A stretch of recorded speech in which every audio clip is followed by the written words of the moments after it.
Moi boas noites, un saúdo de César Goldi e de Manuel Vicente. Somos o equipo de Efervesciencia. Aquí está la sabiduría. El que tenga inteligencia calcula el número de la bestia, porque es el número de un hombre, y su número es el 666.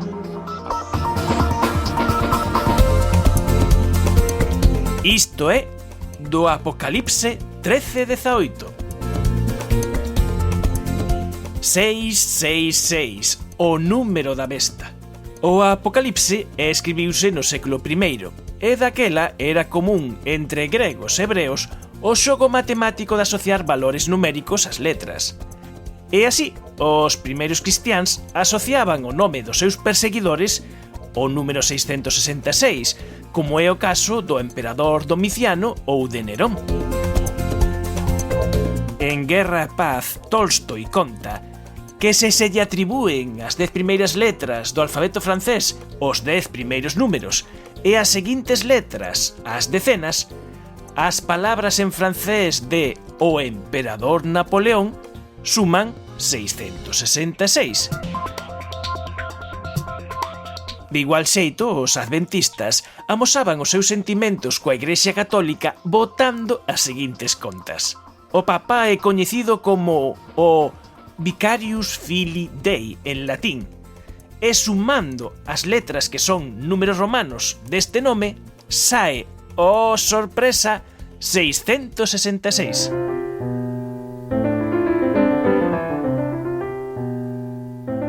A verdade é que cun pouco de imaginación non é difícil conseguir que calquera nome de calquera persoa acabe dando a infame cifra. Por exemplo, se eu fose valenciano sería Manuel Vicente. Manuel ten 6 letras, Vicente outras 6, e o meu segundo apelido, García, tamén 6, 666. E a que ven a conto todo isto?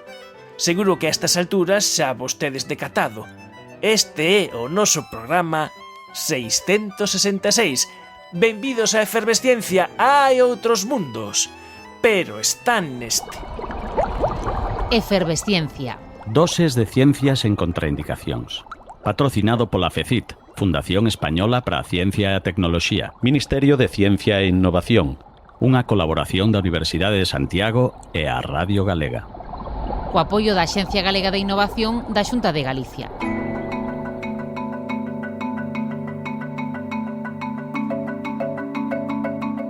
Abrimos en Efervesciencia o espazo que dedicamos a GAIN, a Axencia Galega de Innovación. Está connosco María José Mariño, que é a directora da área de centros de GAIN. Moi boas noites, María José. Boas noites, Manuel. Boas noites a todos e a todas.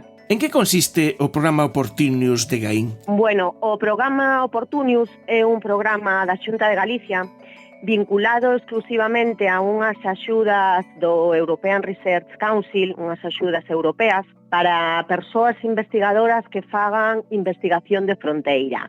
Isto que quere decir? É investigación innovadora, rupturista. Son esas persoas que pensan no que agora non existe e no que agora nos parece que non é posible, pois eles investigan e traballan para facelo posible.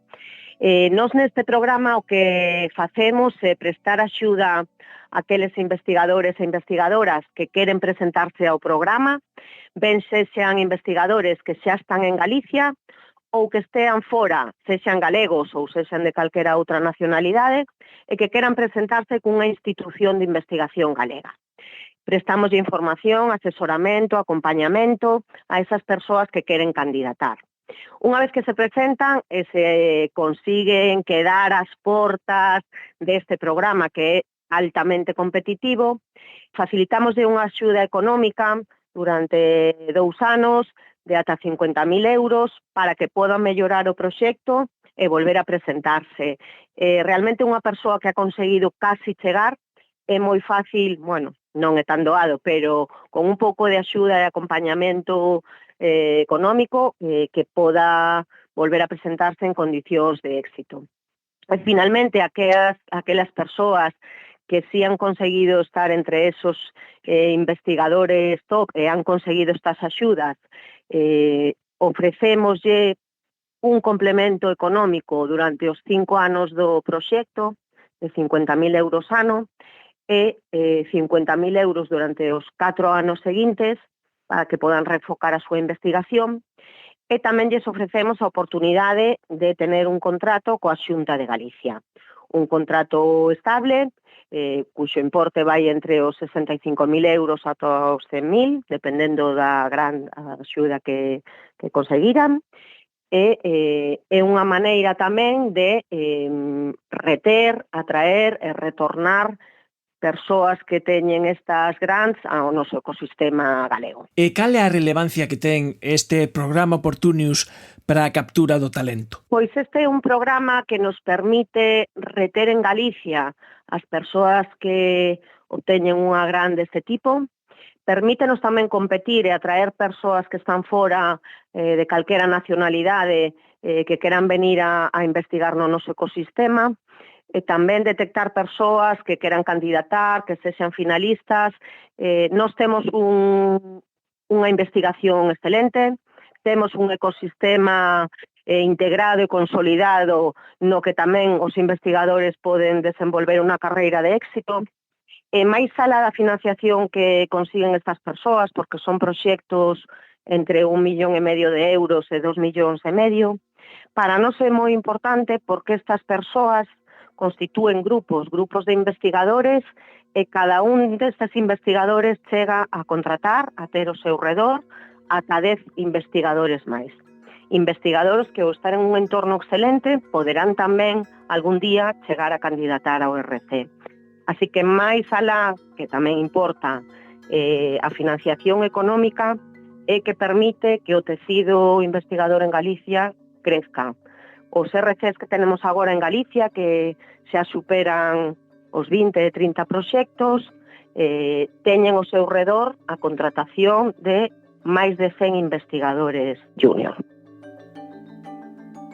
Pois así coñecemos como funciona este proxecto Opportunius do Gaín, que ven de facer os seus últimos contratos e que de contado imos de coñecer un deles. Moitísimas grazas, María José Mariño, por atender a chamada de Efervesciencia.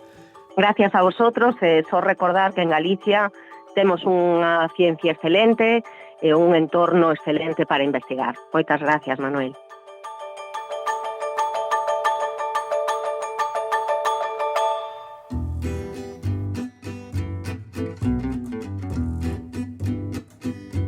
Os últimos incorporados ao programa Opportunius son María Jiménez, Diego Peña e Sebastián Villasante e Yolanda Prezado. E con esta última imos ter a sorte de poder conversar. Yolanda, moi boas noites. Moi boas noites, Manuel. Yolanda Prezado ven de incorporarse ao CIMUS da Universidade de Santiago. Esta incorporación é totalmente recente porque estás prácticamente aterrizada, levas un pouco máis dun mes. Sí, cheguei o 1 de febreiro ao CIMUS oficialmente. Un mes para empezar a arrincar e crear, reestructurar o teu grupo de investigación, porque tives do CNRS francés, que é o equivalente, de algún xeito por decir, o CSIC aquí, estabas a traballar no Instituto Curie. Como se move un grupo de investigación? Bueno, a idea é crear un equipo un pouco equivalente ao que tiña ali, que é un equipo moi interdisciplinar. No equipo tiñamos biólogos de distintas especialidades, incluindo inmunólogos. Había tamén médicos traballando con nós. Teño un estudiante de tesis que é un médico que está facendo unha tesis sobre os posibles ensaios clínicos en radioterapia con miniaces de protóns. Físicos como a min tamén no equipo, bioinformáticos. Era un equipo moi interdisciplinar. A idea é reconstruir ou formar un equipo das mesmas características no CIMUS e, bueno, guardar, por suposto, as ligazóns, os lians, as relacións que temos co Instituto Curie, co meu antigo equipo, e con todas as relacións que tiñamos en Francia. A idea non é de cortar de ninguna maneira, de seguir o que xa tiñamos e pois, amplificalo ca miña incorporación ao CIMUS en Santiago. A mitade dos cancros utilizan como terapia a chamada radioterapia. A radioterapia tradicional son fotóns que se utilizan habitualmente en rayos X coa misión de eliminar o tumor. E aquí, tradicionalmente, tal como se emprega a radioterapia, o que se trata é de radiar feixes que teñen un área duns poucos centímetros e feixes homoxéneos. Este ven sendo o paradigma tradicional da radioterapia. Sí, a ver, a radioterapia, quero deixar moi claro, a radioterapia tradicional, como dis ti, pois utilízase hoxe en día no 40-50% de tratamentos de cáncer, pero é unha técnica que é moi sofisticada xa, temos uns equipamentos e unha maneira de traballar que curanse moitos cánceres e redúcese moitísimos efectos secundarios, que eso quero deixalo claro. De todas maneiras, hai certo tipo de cánceres que son moi radioresistentes, é dicir, que teñamos que subir incluso máis a dosis nos tumores, e en algúns casos, como poden ser certos tumores cerebrales, pois iso é un pouco incompatible ca tolerancia dos tecidos sanos circundantes. É por iso que, bueno, pois é necesario seguir investigando e seguir mellorando a radioterapia. Unha das posibles líneas é cambiar o modo no que se deposita a dosis, e iso va a dar lugar a que se activen certos mecanismos biolóxicos que son diferentes os que se activan se un irradia de maneira máis clásica con feixes homoxéneos. Estos mecanismos radiobiolóxicos que son diferentes van dar lugar a que os texidos sanos soporten dosis máis altas, e iso permítenos chegar ao tumor con dosis tamén moito máis altas e potencialmente curativas para este tipo de tumores que son moi resistentes, moi agresivos, como poden ser os glioblastomas ou outros. E aquí entra a tecnoloxía de protóns, de radioterapia con protóns, que neste caso irradias partículas, inicialmente xa ten a ventaxe de que podes focalizar moito máis onde podes lanzar a túa radiación sen chegar a afectar os tecidos circundantes. Eu, cando escoito isto, penso, por exemplo, cando un forense normalmente pois hai un ferido de bala, pois hai un burato de entrada, ás veces un burato de saída, que sería o mellor o que ocorre coa radioterapia tradicional, pero, sin embargo, cos protóns casi non poderíamos atopar ese burato de entrada. A máxima enerxía dase xusto no sitio no que vos queredes. A física dos protóns o que permite dar un depósito de enerxía un pouco máis selectivo na zona do tumor, xogando ca enerxía do haz. Pero eso non quere decir que non se den dosis na entrada, danse dosis na entrada. O que pasa que, bueno, as características físicas dos protóns permiten que estas dosis poidan ser máis pequenas en algúns casos que nos fotóns. Cando se utilizan fotóns vanse xogar co que se chama balística, é dicir, vanse xogar con varios haces, con varios portos de entrada para reducir as doses nos tecidos circundantes. Pero, bueno, con todo, os protóns teñen ventaxas, digamos, balísticas ou dosimétricas en certos tipos de casos, eso é indudable. A ventaxa dos protóns é tamén, fundamentalmente, que non van depositar dosis despois desta zona de deposición máxima selectiva, despois do que se chama o pico de Bragg. É dicir, é máis ben na salida do haz onde vais a reducir esta deposición de dosis. As ventaxas dos protóns hasta ahora utilizábase moito en clínica estas ventaxas máis físicas, digamos.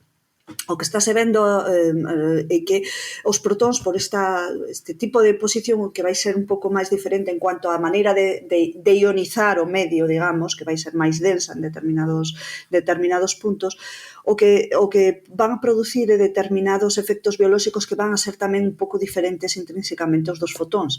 E esta parte, a que todavía non se explota en clínica, porque necesitase máis investigación, e que pode dar lugar a que se amplifiquen as indicacións de utilización de protóns per se, e, desde logo, pode dar lugar a tratamentos moitísimo máis eficaces, incluso dos que se poden obter hoxe en día.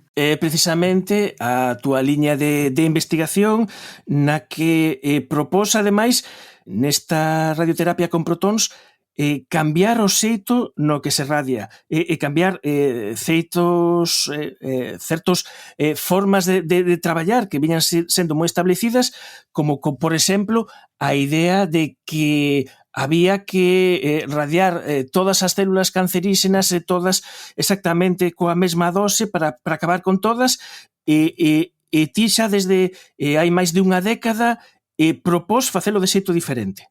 Sí, o que propuxo en 2013 foi utilizar as ventaxas que xa teñen os protóns des que acabamos de falar, e utilizar o que chamamos o fraccionamento espacial da dosis ca técnica de minifeixes de protóns. Que vai pasar? Que en radioterapia convencional a idea é de inducir o que se chama a morte clonoxénica en cada unha das células do tumor e por iso que se cree que se debe dar unha dosis homoxénea para ter unha dosis alta e matar cada unha das células do tumor por separado. Neste outro tipo de técnicas, que ao lugar de irradiar con campos de irradiación que son grandes, de varios centímetros, vamos a irradiar con unha especie de peine de feixes que van ser submilimétricos e van a estar separados por unha certa distancia. É dicir, vai haber zonas de forte dosis seguidas de zonas de baixa dosis. E o que vamos a xogar é co feito de que non necesariamente se necesitan matar ou eliminar de maneira directa todas as células do tumor, porque se irradia desta maneira van a activar mecanismos radiobiolóxicos diferentes que o que van a facer é que se van a activar outros mecanismos que non son necesariamente esta morte directa, esta morte clonoxénica, senón poden ser unha activación do sistema inmune, é dicir, o que estamos vendo que esta maneira de irradiar con fortes gradientes de dosis o que vai facer é chamar o sistema inmune, incluso en tumores que son moi imunosupresivos, como son os gliomas, vai ser o sistema inmune tamén o que nos vai axudar a eliminar o tumor. É dicir, que vamos a xogar con certo tipo de morte do tumor que non é necesariamente esta morte máis clásica, digamos, se o podo expresar así. Vamos a xogar con morte inmunogénica e con outro tipo de efectos, que chamamos efectos non ciblados da radiación, ¿no? Por exemplo, un impacto na vasculatura tumoral tamén, esta activación do sistema inmune, efectos do tipo bystander. Bystander quere dicir que as células que están nas zonas de baixa dosis, as células que están nas zonas de alta dosis emiten señales que van a ir ás células que están nas zonas de baixa dosis, son señales que vanlle decir bueno, eu estou morrendo aquí nesta zona, morre tú tamén. E van a entrar, por exemplo, en apoptosis tamén esas zonas, esas células que recibiron dosis que non son necesariamente letales desde un punto de vista de morte clonoxénica. Puideches precisamente traballar con profundidade nesta liña de utilizar estes mini feixes grazas a que recibiches ti en 2018 un proxecto Consolidator Grant do Consello Europeo de Investigación que, lembremos, o Consello Europeo de Investigación financia as investigacións de vanguarda na Unión Europea e neste caso vos deu a posibilidade de traballar a fondo nesta liña e temos que dicir que inicialmente estes estudos faisen con animais de experimentación e vos primeiro o que facedes é probar que este sistema non é neurotóxico en casos de cancros cerebrais. Sí, a ver, a oportunidade que nos deu a RC que como é son moitísimos cartos, pois permíteche facer moitos tipos de experimento e dunha maneira incluso tomar riscos nos experimentos, non? De facer experimentos que teñen posibilidades de fracasar, son unha das ventaxas da RC, pero que se van ben, conduce unha mellora moi importante nos tratamentos, non? Entonces, unha das primeiras cosas que fixemos foi demostrar que mesmo irradiando en condicións as peores que hai, que é irradiación cerebral completa, con esta técnica, a radioterapia con miniaces de protóns, non inducíamos ningún efecto nin ao nivel anatomopatolóxico nos tecidos, nin ao nivel funcional, é dicir, que os animais, contrariamente a unha irradiación a altas dosis con protonterapia máis convencional, no caso dos miniaces de protóns, non inducíamos pérdidas de memoria, non inducíamos ansiedade, non inducíamos problemas de coordinación motora, nin unha posible reducción do coeficiente de inteligencia, que é algo que se ve nos rapaces desafortunadamente, non? Entonces, a partir de aí, sabíamos que podíamos xogar con moi altas dosis, porque o cerebro iba a soportar esas altas dosis irradiando así. Esas altas dosis aplicámoslo despois a animais de experimentación os cales habíamos inducido gliomas, non? Tumores moi agresivos, e vimos que esas altas dosis permitíanos erradicar eses tumores tan agresivos en modelos animales. E despois, o que estamos facendo, unha vez que demostramos todo isto, ahora o que estamos facendo é investigar os mecanismos. Por que se produce isto? Son todas estas pistas de activación do sistema inmune. Vimos que a técnica producía tamén unha especie de efecto vacuna, é dicir, que o sistema inmune quedaba tan activado, por decirlo así, que os animais que tiveran un tumor que os irradiamos e que se curaron, despois inyectábamos outro tumor no hemisferio contralateral e o tumor non crecía. E isto é moi importante neste tipo de tumores que teñen unha alta taxa de recurrencia, e esa taxa de recurrencia é que normalmente fai que os tratamentos non funcionen. En este caso, temos esperanzas de que, gracias a todo isto, que poidamos ofrecer unha mellor alternativa para este tipo de casos que son moi infiltrativos e moi inmunosupresivos. O que xogades no teu grupo de investigación é a cambiar eses parámetros de como se induce a dose precisamente para ver se poden mellorar os efectos. Ata agora estábamos a falar de en que zonas reciben radiación e como reciben radiación, é un xeito de cambiar como se induce a dose, pero outra posibilidade é cambiar o tempo de radiación. En este caso, hai outra metodoloxía que chamanse as metodoloxías FLASH, que tamén están en fase de experimentación, no que a idea é dar doses máis altas, pero moito menos tempo. Exactamente. A radioterapia FLASH empezouse... De alguna maneira, os primeiros experimentos fixeronse nos anos 60, pero non se tiveran moi en conta. Foi a partir de 2014 un experimento que foi moi revelador, tamén feito no Instituto Curie, cando explotou un pouco este tipo de estrategias. Radioterapia FLASH consiste en dar a radiación un tempo que é moi corto, podemos falar de menos de un segundo en comparación con varios minutos no caso da radioterapia convencional.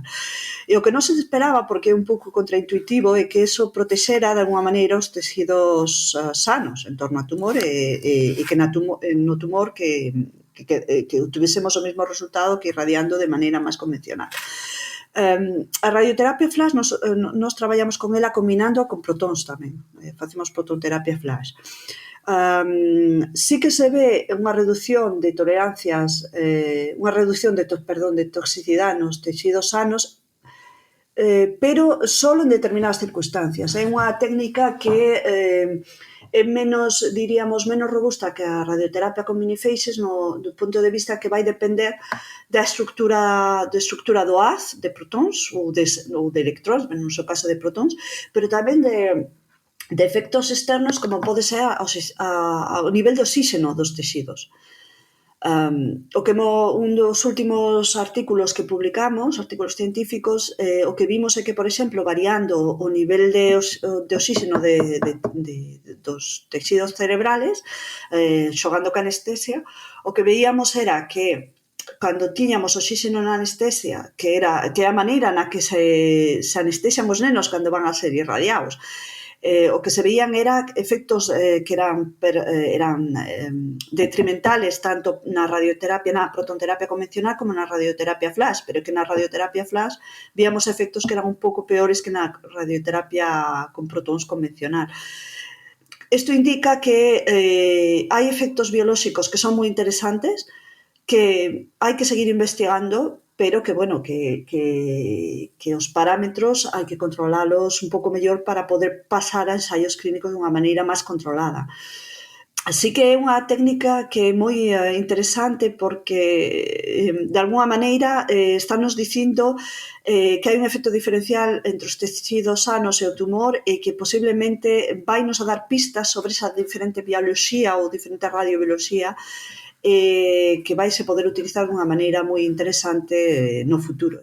O que sí está claro é que con estas investigacións ábrese un campo moi amplo para mellorar estas radioterapias, neste caso con protóns, que son as radioterapias que por a necesidade de ter unhas moi grandes infraestructuras, pois o número de lugares onde se poden administrar en todo o mundo é moi limitado. Ata agora en España só contamos con 2 entidades privadas que dispoñen desta tecnoloxía, pero que en breve imos ter 10 sistemas de radioterapia. Isto foi unha doazón de Amancio Ortega, un deles en Santiago de Compostela. Isto quere dicir que é unha boa nova pros doentes, pero que tamén se establecen esas colaboracións entre a clínica e os investigadores que estades no campo, pode supoñer que se avance máis rápido. Evidentemente, claro, poder ter acceso ao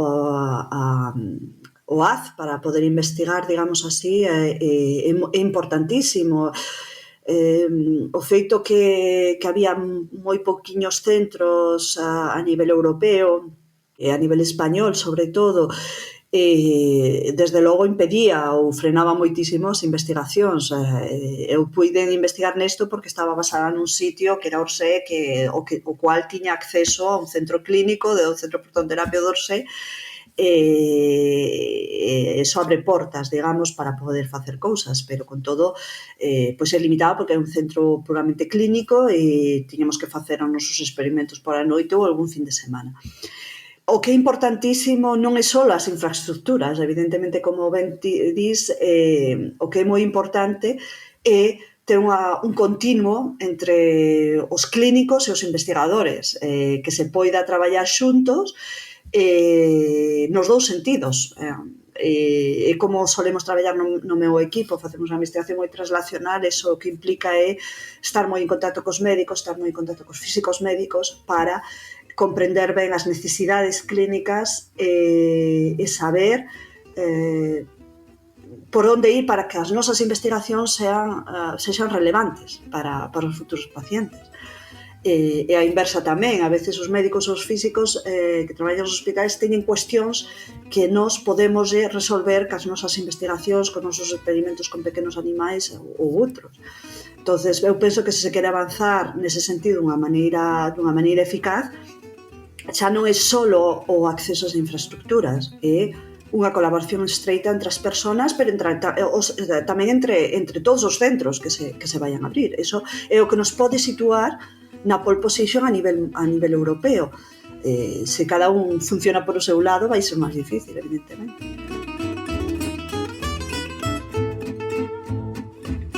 Coñecemos esta noite en que consiste a protonterapia, como son as novas abordaxes para mellorar esta técnica radiolóxica que vai supoñer que o grupo de Yolanda Prezado se instale grazas ao programa Opportunius no CIMUS da Universidade de Santiago.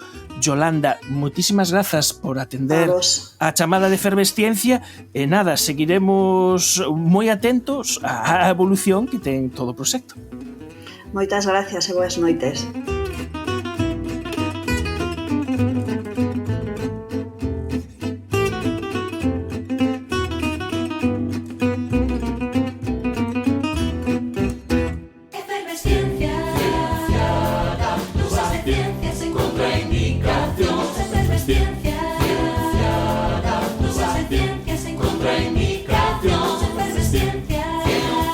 ¿Existe la prueba?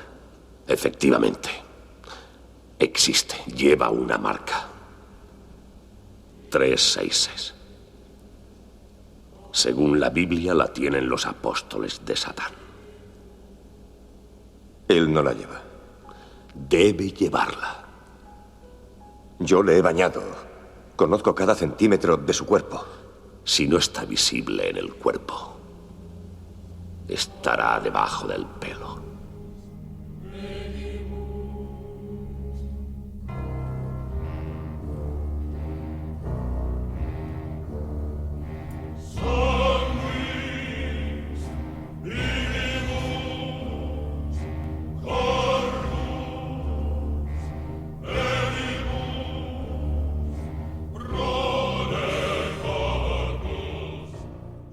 Cando Stephen Hawking publicou Breve Historia do Tempo, o seu editor díxolle que por cada ecuación que metera no libro ia perder a metade da súa audiencia.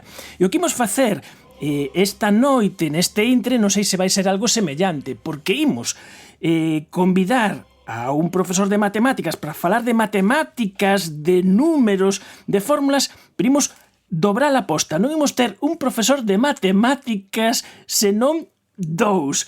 Nicanor Alonso, moi boa noite. Boas noites, Manuel. E Miguel Mirás, moi boa noite tamén. Boa noite. Nicanor Alonso e máis Miguel Mirás son ambos os dous profesores do Departamento de Matemáticas da Universidade de Vigo.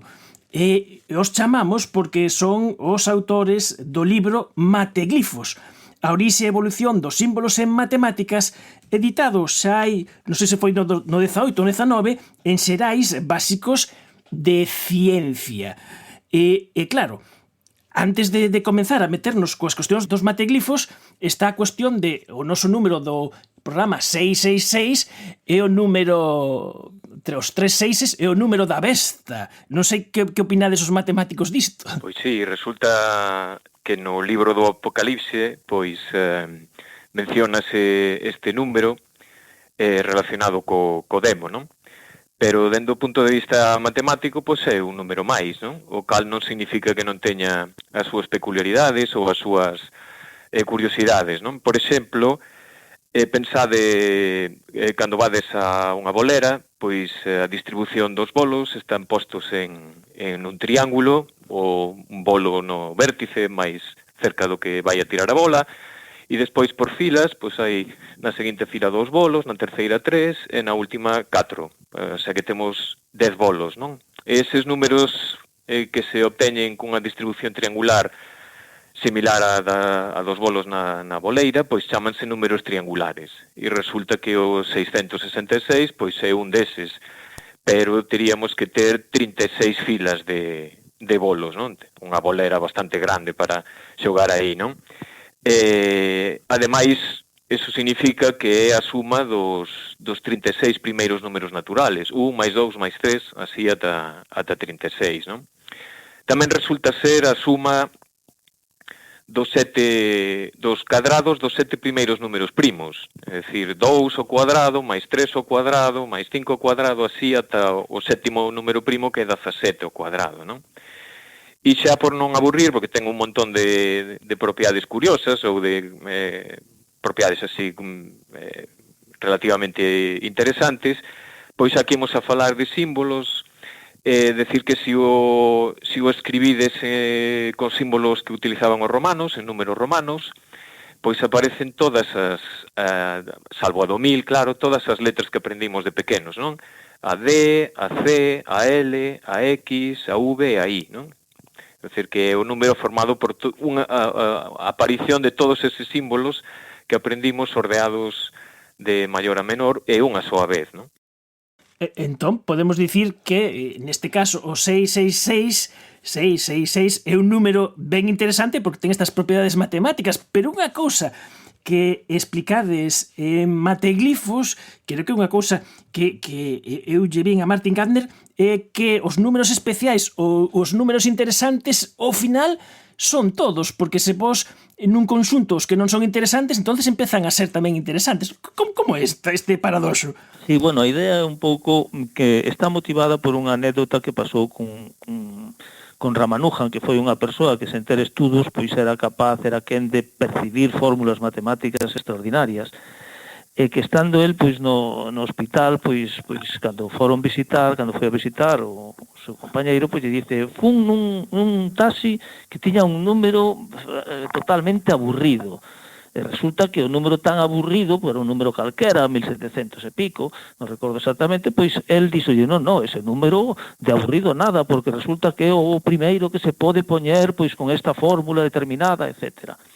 Entón, que pasa? Que en realidade todos os números, e iso é no que se baseaban moito estes chamáns, toda esta xente, toda esta charlatanería que existe alrededor dos números, é porque todos os números teñen algo de seu, teñen algo especialmente interesante. E, de feito, se algún número non fose interesante, sería interesante polo feito de non ser interesante. Co cal, pois é un pouco o que pretendemos dicir no libro, porque tratamos precisamente dos tres que son moi coñecidos, non? O número E, o número pi e o número imaginario I. Esa é un pouco a idea. Piensa un poco. Estás tratando de relacionar una serie que conseguí con otra que quizá consigas con una tontería religiosa. Si te empeñas en encontrar el 216, lo encontrarás por todas partes. Habrá 216 pasos desde la esquina hasta la puerta de tu casa y el ascensor tardará 216 segundos en llegar a tu piso. Cuando tu mente se obsesiona con cualquier cosa, desechas todo lo demás y solo eres capaz de ver esa cosa. 320, 450, 22 o 10. Tú has elegido el 216 y lo encontrarás por toda la naturaleza. Escucha. En el momento que descartas el rigor científico, dejas de ser un matemático para convertirte en un numerólogo. Necesito con urgencia transfusión de efervesciencia. E se vos parece, entón, entramos un pouco en fariña de cousas que se atopan neste mateglifos, onde vos aproximades o que é a toda a notación que se utiliza en matemáticas e que utilizamos no día a día, de onde veñen eses glifos, de onde veñen eses símbolos, non? Sí, correcto. De feito, o título do libro, Mateglifos, pretende ser un xogo de palabras, por suposto é un termo que non existe no dicionario, non? E pretende ser un xogo de palabras que nos evoque palabras como xeroglífico ou petroglifo, non? Así como os petroglifos son os signos que se esculpen na pedra, pois os mateglifos eran as marcas ou os símbolos que inicialmente se utilizaran para facer contas ou levar a contabilidade, non? De feito, esas primeiras marcas na arqueoloxía consérvanse restos fundamentalmente de osos e de paus, nos que aparecen unha serie de marcas separadas en pequenos grupos que indudablemente pois son marcas auténticas, son glifos auténticos que representaban números probablemente en relación co calendario, non? Co paso das lúas, para saber cando sembrar ou cando facer a colleita, etcétera, etcétera, non? E co tempo, pois eses símbolos que se marcaban en osos, o máis antigo do que nós temos noticia, pois ten aproximadamente 50.000 anos de antigüidade, non? Pois esas marcas logo, pois, que a aparición da escritura foronse trasladando ao papel, estilizándose, e van, co paso do tempo, converténdose nos símbolos, por exemplo, os guarismos, os algarismos, as cifras numéricas que utilizamos na actualidade. É curioso, é unha cousa que non sabía, que aprendí no vosso libro, que eu pensaba que os símbolos dos números, do 0 ao 9, viñan dos árabes, pero os árabes os colleron prestados dos hindús, o sea que teñen un percorrido bastante longo. Bueno, sí, de feito, en realidad os números que usamos son números que veñen da India. Entraron ademais por España, entraron gracias á Escola de Traductores de Toledo, porque claro, a dominación árabe en España pois favoreceu esa introducción. Pero curiosamente aí hai unha historia bastante curiosa, porque claro, ata ese momento se estaban utilizando os números romanos. E os números romanos estéticamente son moi bonitos, pero efectos de facer contas, de sumas, de restas, non digamos de multiplicar e dividir, son complicadísimos. De feito, era algo que se aprendía na universidade, a sumar e restar. Multiplicarse era un doutoramento, non? Entón, claro, había esa profesión, a profesión de sumar e restar en romanos. Cando aparecen os árabes con estes números, lle chaman, o importante que usan o cero, que era o número que os romanos non coñecían. O cero se chamaba a cifra. E entón, claro, houbo xente que viu que con este mecanismo é moi fácil sumar e restar. Vou perder o meu posto de traballo. E entón, que fixeron? Dado que veñen dos árabes, isto é cousa do demo. E, por tanto, as contas había que facelas en secreto. Non se podía traballar cos números árabes abertamente, porque eso podía ser, en fin, que podían converterte en churrasco, porque te podían acusar de heresía. E entón, por eso ven a palabra cifra, unha mensaxe cifrada, porque era algo oculto, unha mensaxe cifrada, descifrar algo é saber o que significa. As cifras veñen de aí, de algo oculto, algo secreto. Non se podían utilizar. E cal é a orixe dos símbolos de sumar e de restar? Bueno, a idea máis extendida é que son marcas de almacén. O sea, a idea era que, claro, cando chegaban as mercadorías aos portos, pois había que pesalas, entón se utilizaba a balanza romana, e, bueno, eso, claro, nunca era exacto. A veces pesaba un pouquiño máis, a veces pesaba un pouquiño menos. Entón, comenzaron a poñer, isto creo que foi en Italia, pois a poñer unha marca, digamos, a ese saco, unha cruz, si pesaba un pouco máis que o contrapeso da balanza, e unha barra se pesaba un pouco menos. E así, isto estamos falando de 1400 e pico, é dicir, hai 500 anos, non hai tanto tempo, e co tempo, pois como isto era xente que traballaba no comercio, que contrataba a outras persoas para que se fixeran as contas, pois varios sacos con unha cruz acababa sumando, e varios sacos con unha barra, pois acababa restando. Pero por que tardan tanto os símbolos en, digamos, en establecerse? Porque non había imprenta. Entón, cada quen escribía como quería. Cando chega a imprenta, entón sí, porque entón, claro, todo o mundo sabe o que fan os outros, o coñecemento espállase con unha velocidade impresionante, e entón empezas a utilizar símbolos que sabes que outro coñece. E entón, a imprenta realmente foi un invento revolucionario nesta cuestión.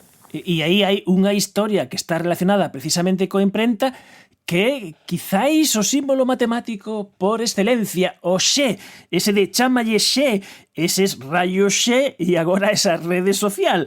Pero ese Xe, unha das hipóteses máis plausibles de que chegamos a ter este símbolo, ten que ver precisamente con este invento maravilloso da imprenta. Sí, e con un dos matemáticos máis sobranceiros do século XVII, un dos máis coñecidos seguramente, que é Descartes, non? El tiña no prelo, pois, un dos libros máis importantes da matemática, que se chama Xeometría, un pequeno tratado, non? E o editor se puxo en contacto con el, porque había moitas fórmulas, e quería saber se podía empregar calqueira letra para designar pois as incógnitas, non? As variables, é o que chamamos habitualmente que a letra X, non? Entón, Descartes dixo que por suposto que podía utilizar calqueir símbolo, non? Calqueira letra, e entón o editor o que fixo foi pensar nas letras que eran menos frecuentes no idioma francés, non? Entón, entre elas, pois, atópase o X. Na maioría dos idiomas, ademais, iso é unha ventaxe, pois as letras menos utilizadas pois son similares, non? Pois a Z, a W, o E, o X. Entón, decidiu usar unha desas, non? Que a ventaxe adicional de que cando o libro se traducía a outros idiomas, como esa letra tamén era pouco usada pois en inglés ou en alemán, pois tamén tería que usala poucas veces no texto habitual e sería cómodo para utilizala nas fórmulas, non? E entón é de novo un proceso de economía, non? Nesta caso de economía de recursos, das letras móviles que tiñan que usar nas imprentas para imprimir os libros e que saíran o máis económicos posibles, non? O máis barato posible, non? E agora vai a pregunta, casi, non sei, do millón, porque como se deben expresar correctamente os números decimais?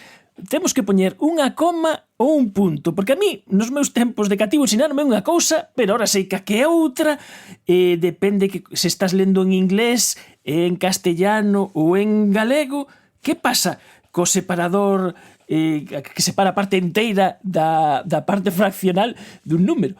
Aí a verdade é que non hai solución nin perspectivas de solución, porque xa non é usar coma ou punto, é poñelo enriba ou poñelo abaixo ou poñelo no medio. Porque en función de quen estea escribindo, pois en Hispanoamérica usan un criterio, na parte de América do Norte usan outro criterio.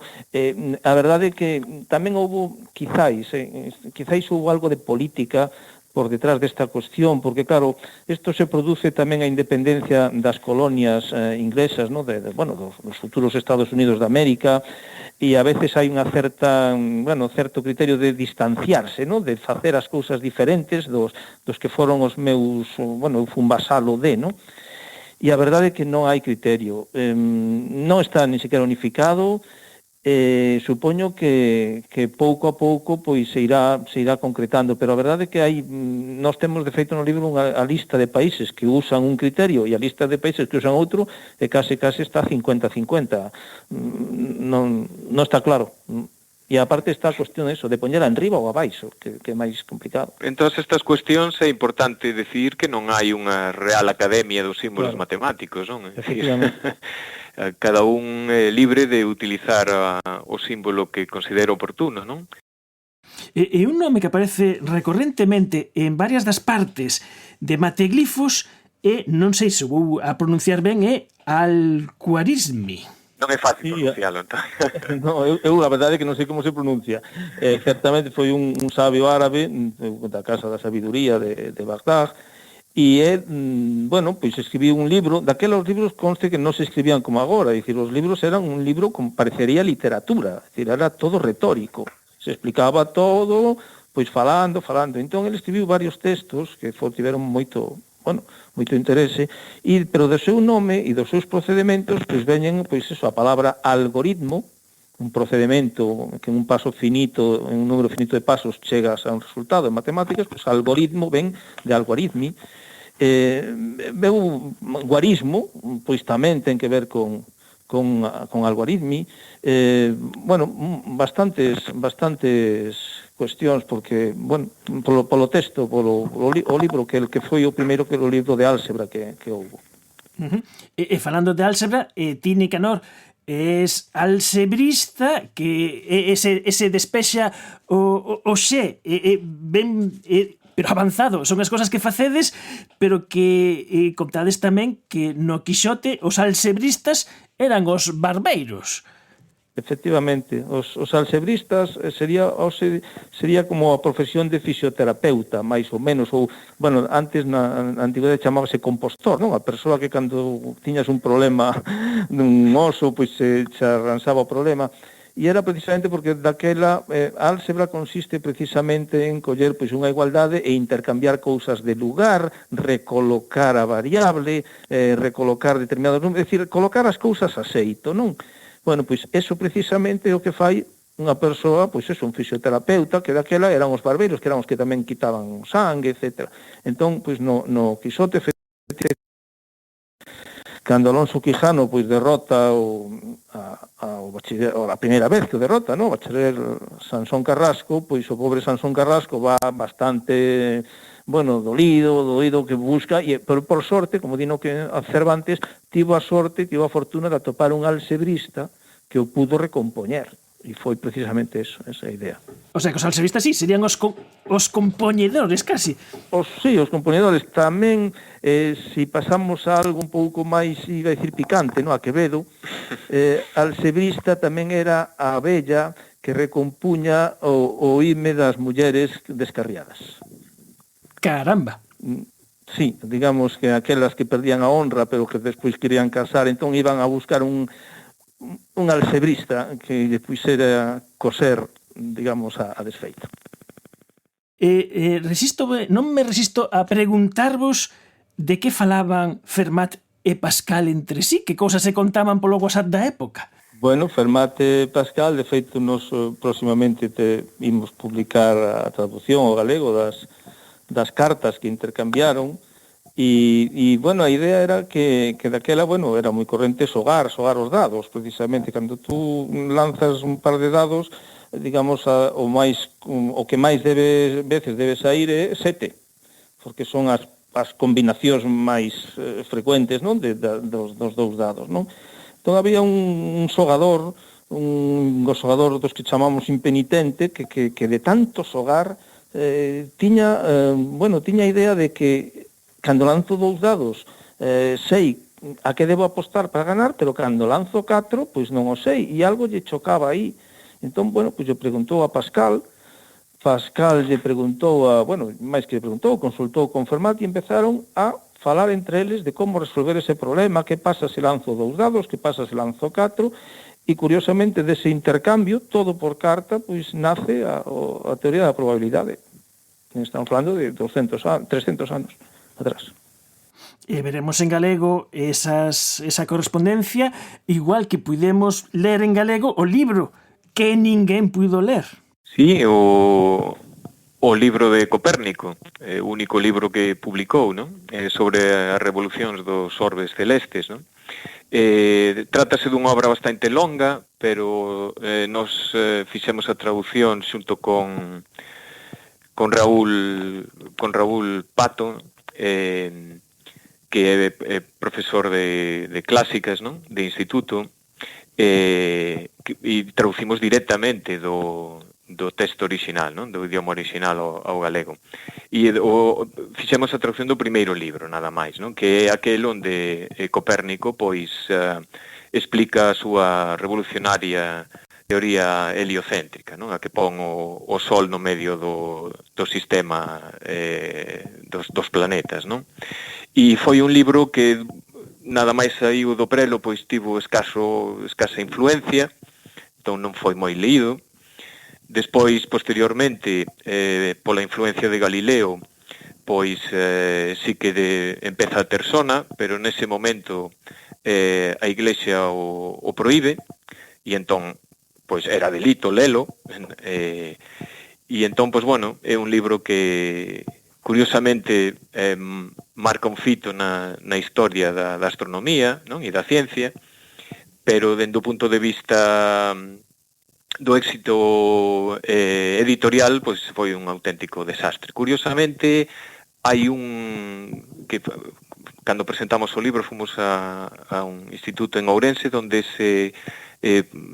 curiosamente, non? Pois tiñan un exemplar auténtico da segunda edición do libro de Copérnico, é dicir, unha auténtica xoia literaria que se atopaba por casualidade, por circunstancias diversas, pois nun instituto de Ourense, non? E que está sendo restaurado agora para poder poñelo de cara ao público. Pois a verdade é que a de coincidencias que aparecen.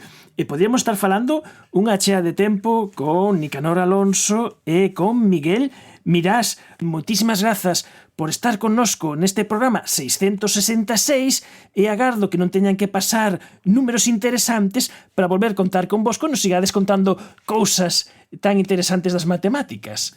Pois nada, pois sí, gracias a ti por la atención e por toda a información que deches, gracias. Pois moitísimas grazas a ti e podes contar con nós cando desexes. Tengo que vender mi alma al diablo.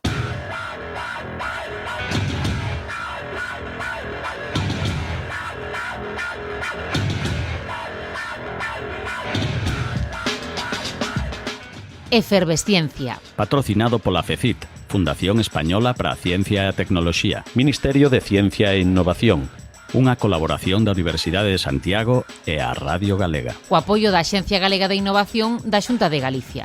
A vindeira semana volveremos aos de Efervesciencia co programa 666 máis un. Adeus.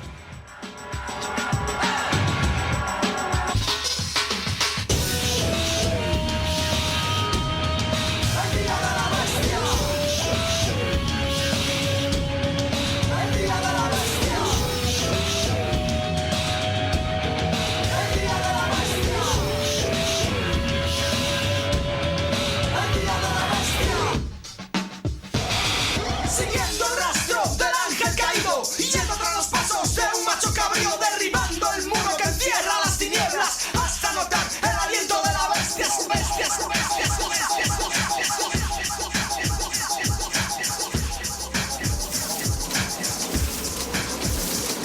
Sabiendo que el camino está lleno de trampas para corromper las almas, pecando por saber que el mal es el pecado, soñando con sentir al espíritu malvado.